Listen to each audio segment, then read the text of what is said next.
नमस्कार। दोस्तों, बिहार के लोगों को लगता है कि अगर बिहार में कंपनी हो जाए तो उनकी समस्याओं का समाधान हो जाएगा, क्योंकि बिहारियों को रोजी रोजगार के लिए, नौकरी पेशा के लिए गुजरात, महाराष्ट्र, दिल्ली, मुंबई, कलकत्ता, प्रदेश के बाहर आदि आदि जगहों पर जाने पड़ते हैं।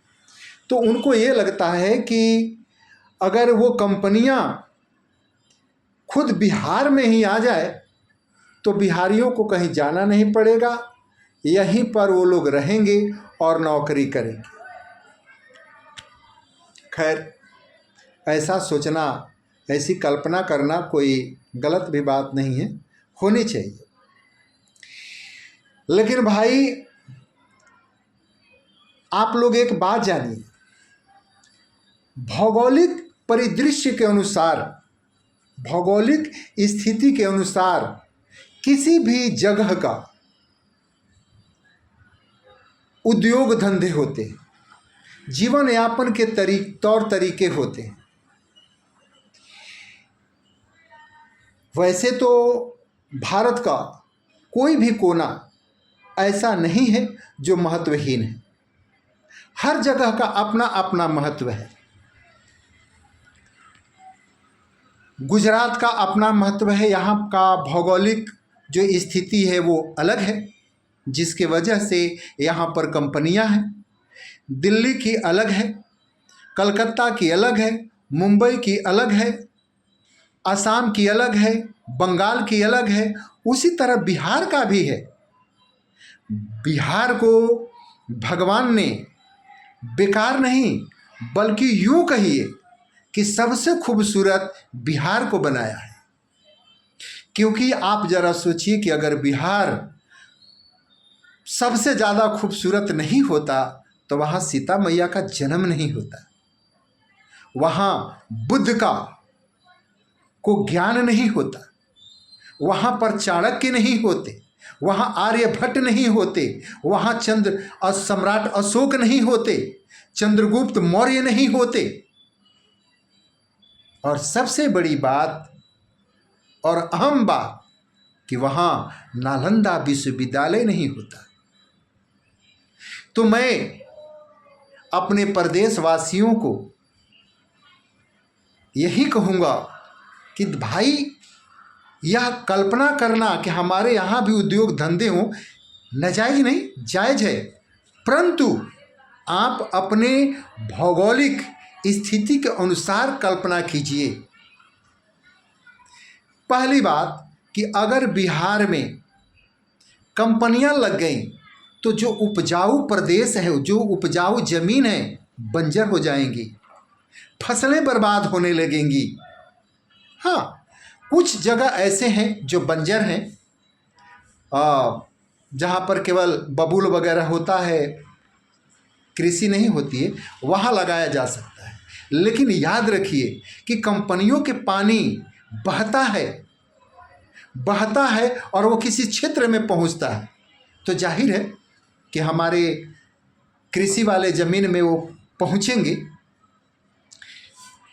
भाई, हम लोगों के यहाँ उद्योग सबसे पहले लगा था और आज भी चल रहा है, लेकिन लोग उस पर ध्यान नहीं दे रहे। कोई ज़रूरी नहीं है कि बिहार में कपड़े बनाया जाए, तार बनाया जाए, लोहा लक्कड़ के सामान बनाए जाए।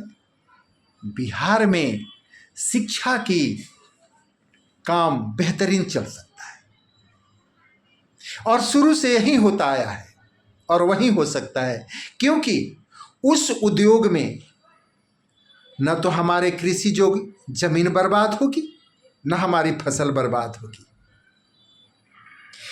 देखिए भाई, मैं शुरू में कहा कि भौगोलिक स्थिति के अनुसार उद्योग होते हैं।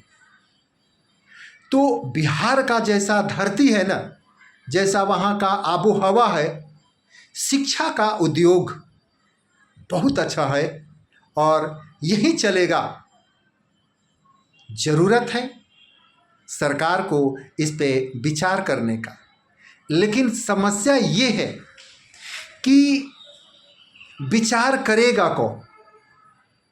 विचार करेगा कौन? देखिए, बिहार एक गौरवशाली प्रदेश रहा है और जब से हमारी राजनीतिक परिदृश्य खराब हुआ तो बिहार देश में सबसे निचले पायदान पे चला गया। तो सबसे पहले अपने राजनीतिक स्थिति को सुधारना होगा। जो आप लोग चाहे जिस भी हालात में जैसे राजनेताओं को झेल रहे हैं, उनसे शिक्षा की बातें करना, बिहार के आगे ले जाने की बात करना अगर आप सोचते हैं तो आप पाड़ा से दूध देने की उम्मीद लगा बैठे।